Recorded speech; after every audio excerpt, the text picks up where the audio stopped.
A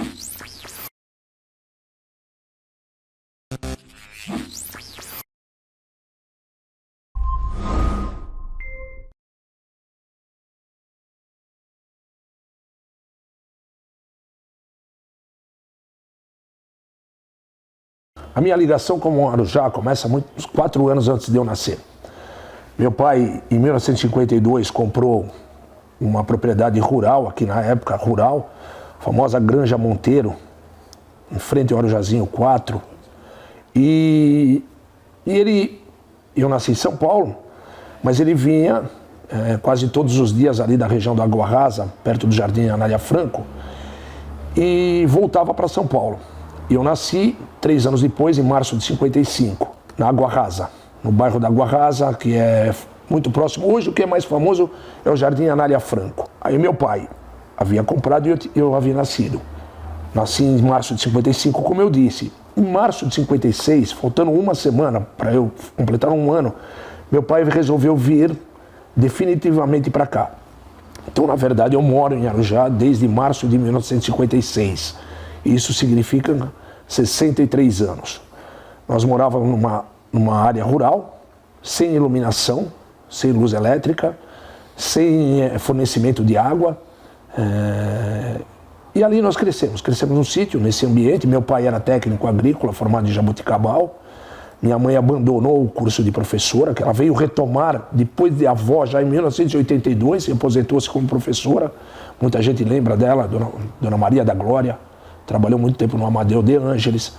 Ela abandonou o curso de magistério, que era normalista, que se chamava na época, na Escola Caetano de Campos, né, uma das mais renomadas de São Paulo. Minha mãe era uma cultura muito grande, minha mãe sabia muito de latim e eu herdei isso dela. Uma das características que eu tenho, as pessoas dizendo, pô, você é muito culto, porque eu estou sempre procurando me atualizar, ler. E isso é uma herança direta da minha mãe que motivou, que incentivou os 3 filhos a estudar. O Zé Carlos é engenheiro agrônomo, tenho 2 irmãos. O Zé Carlos, que todo mundo conhece, jogou muito tempo no União, engenheiro agrônomo, e a doutora Maria Cândida, cirurgiã dentista. Nós, além de estimulados, nós éramos obrigados a estudar. Meu pai tinha as condições que permitiam que a gente não trabalhasse, que nós nos dedicássemos ao trabalho. Foi isso que aconteceu. E eu me formei em medicina. Mas assim, eu tenho uma história de ligação. Essa ligação com o Arujá é tão grande que, para vocês verem, em 1962 eu era aluno do grupo escolar Dr. Washington Luiz Pereira de Souza, que foi inaugurado em outubro daquele ano. Eu tive a alegria, a sorte, recebi uma dádiva de ter professores maravilhosos. Naquele tempo os estudos eram divididos em 1º ano, 2º ano, 3º ano, 4º ano, depois você ia para o ginásio.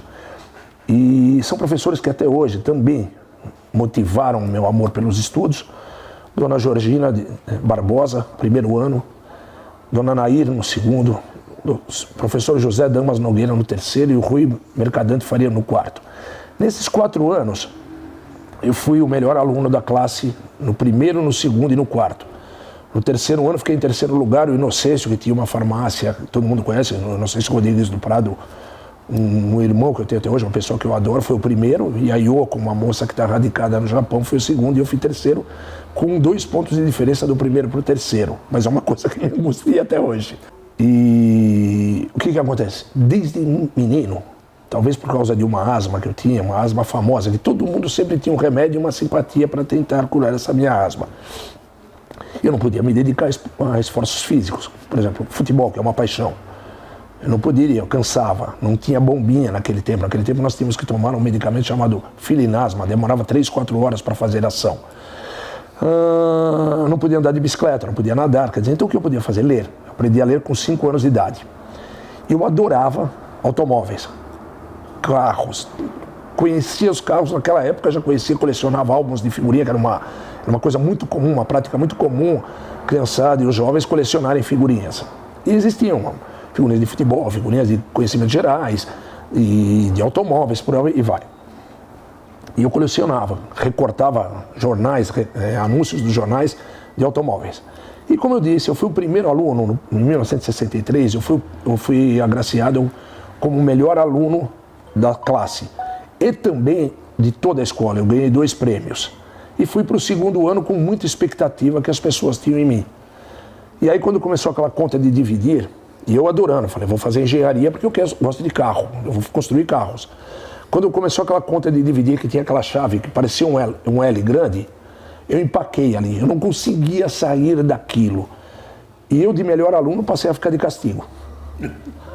No intervalo, porque eu não conseguia terminar. E aí o que aconteceu? Nas férias de julho, essa dona Nair, que era a professora que puxava mais para matemática, ela saiu e teve para ter um filho, né? E ela teve uma licença maternidade e veio uma substituta, que era a dona Benedita. E a dona Benedita, pelo contrário, estimulava o quê? Ciências biológicas, corpo humano, e ela dava uma atenção maior. Com muito mais carinho ela dava aula. Não vou dizer que a dona Nair não era uma ótima professora, era, mas tinha uma visão mais virada para a matemática. E a dona Benedita veio e me estimulando. E como eu já tinha alguns livros, eu trazia e sentava do lado dela e ela mostrava para todos os alunos, olha, isso aqui é o coração, isso aqui são os pulmões e tal.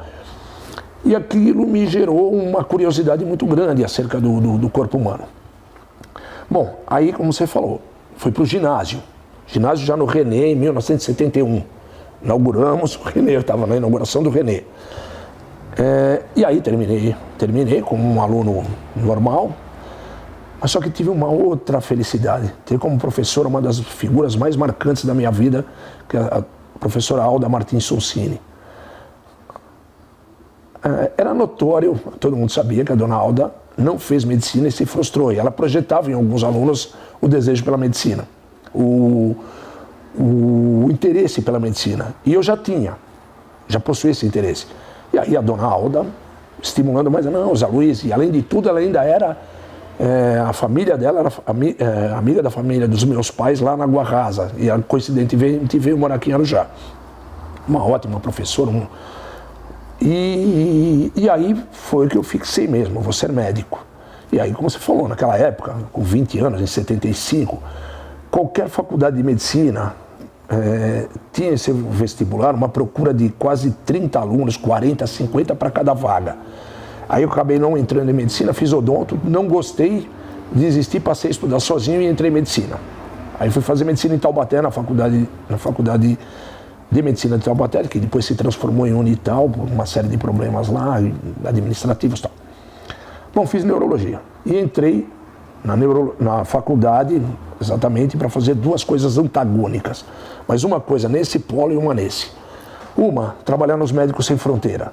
Queria trabalhar em região de catástrofe, região de terremoto e tal. E outra era fazer homeopatia. Se uma é de urgência, em situação de perigo, a outra você fica com o paciente 2 horas, 3 horas. Acabei não fazendo nenhuma nem outra num determinado momento. Mas a homeopatia, esse interesse pela homeopatia me fez o quê? Me condicionou a ser um médico muito calmo na relação com o paciente. Então, era uma coisa que até muita gente cobrava, mas você demora muito com as pessoas. Eu sempre dei muita atenção, sempre fui valorizado por isso. E aí, eu fui fazer um curso de homeopatia, acabei não gostando dele, mas eu vi que ali seria muito importante ter uma especialização em alopatia, em medicina tradicional. E aí eu tomei a decisão de fazer uma que era a neurologia. E aí fui aceito num estágio na Escola Paulista de Medicina, onde acabei ficando lá 5 anos estudando neuro, mais um fazendo neuroanatomia. Mas esse curso já era um curso opcional, à noite, mas eu fiquei com um gênio também, outro. Isso lá em Taubaté? Não, já na Escola Paulista de Medicina, ali no Hospital São Paulo. Voltei para Arujá e de aqui para a Escola Paulista. E lá esse curso era coordenado por gênios também, que são o Acari, o Afonso, o Gilmar coordenava a anatomia. Hoje o Gilmar é o presidente da Academia Brasileira de Neurologia, uma pessoa maravilhosa, um estudioso da medicina. Então eu tenho orgulho, mas orgulho mesmo, de ter estado ao lado de pessoas desse nível, né? Isso me fez ter um conhecimento maior em medicina, e não só conhecimento técnico, mas a maneira, né, humanista de tratar os pacientes, o respeito pelos pacientes foi acentuado, também era muito valorizado por principalmente esses 3. Na verdade é assim, eu nunca consegui, mesmo sendo médico, eu nunca consegui trabalhar muito com perdas, tá? Então, se você for falar assim... Então, eu tenho uma outra história que é a seguinte. Eu tinha uma asma terrível e Arujá não tinha hospital, não tinha nenhum atendimento médico. Se não me engano, tinha a farmácia do Seu Felício. O Seu Felício, que era um farmacêutico na cidade. Mas não tinha atendimento para urgência e emergência. E aqui, o clima frio, Arujá tinha um clima muito mais frio do que é hoje. E as minhas crises de asma eram muito mais acentuadas nesse período de inverno, de outono e inverno. E eu passei a morar com os meus avós em São Paulo, lá na Água Rasa de novo. Seus pais ficaram aqui? Meus pais e meus irmãos, aí já tinham nascido meus 2 irmãos. E eu fui morar lá. Só voltei para Arujá, pro convívio com a minha família, meu pai e mãe assim,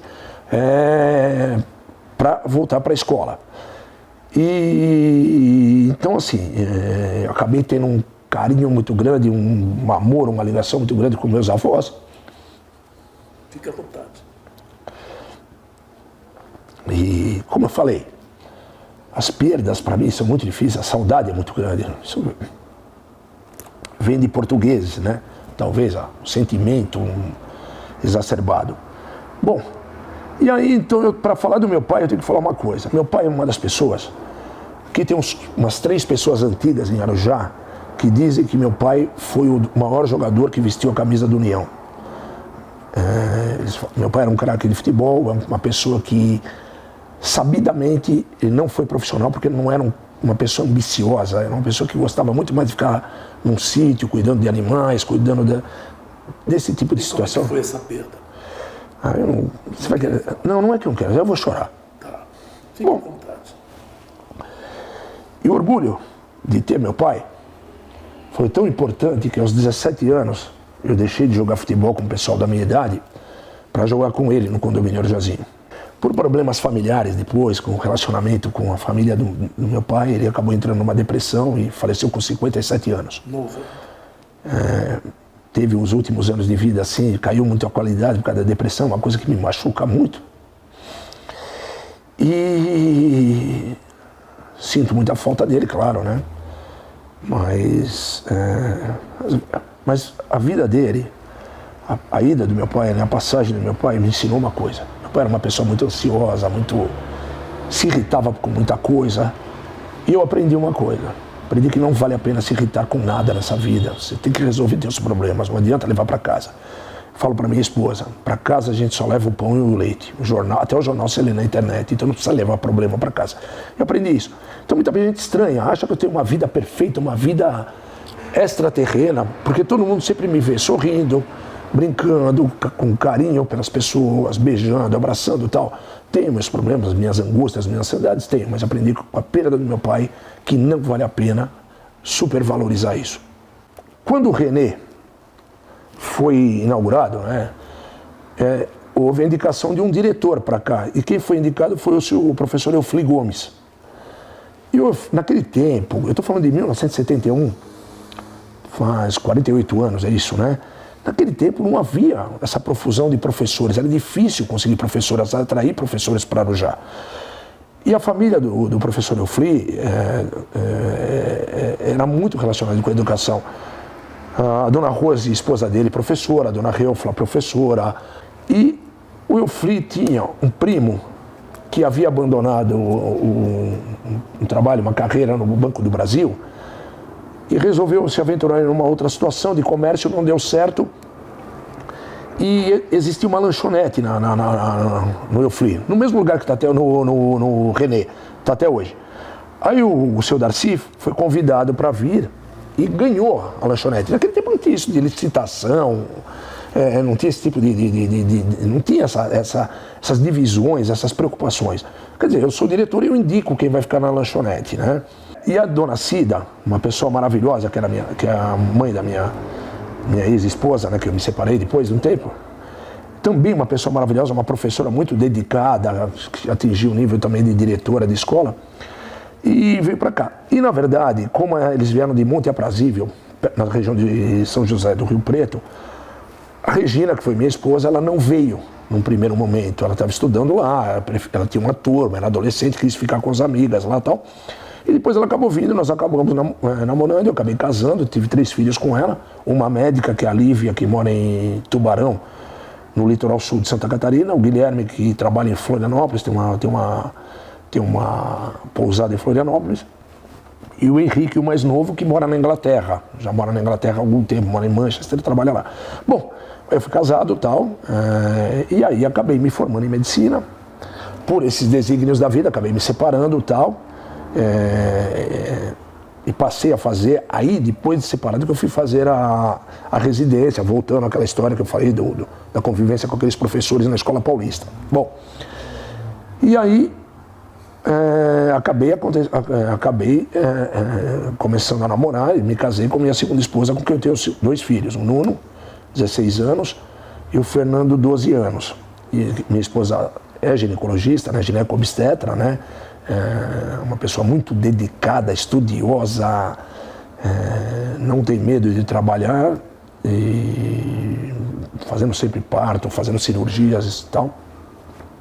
E foi assim, então eu me casei de novo, então eu tive mais 2 filhos, né, que são esses 2 que eu descrevi agora, que também são, que nem eu, loucos por futebol, me acompanham em qualquer aventura que se faça em futebol. Se eu falar para eles, vão para Curitiba agora ver um jogo de futebol, eles vão e arrumam a mala e da estrada avisam a mãe, nós estamos indo com o papai lá para Curitiba ver um jogo de futebol. Tá? Ela fica louca, briga.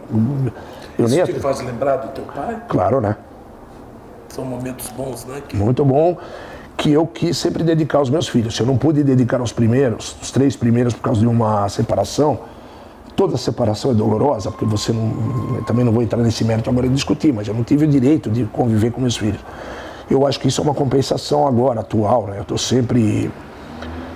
sempre presente com meus filhos, tudo que é necessário, não estou falando de situações materiais, não é isso, mas assim, o convívio, de mostrar as coisas erradas da vida, de não ter medo de apontar situações, de mostrar onde a bebida pode levar, onde o álcool pode levar, onde as drogas, que são 3 flagelos hoje da humanidade, eu mostro de maneira aberta para eles conhecem a situação real. Então eu estou sempre presente com os 2, né?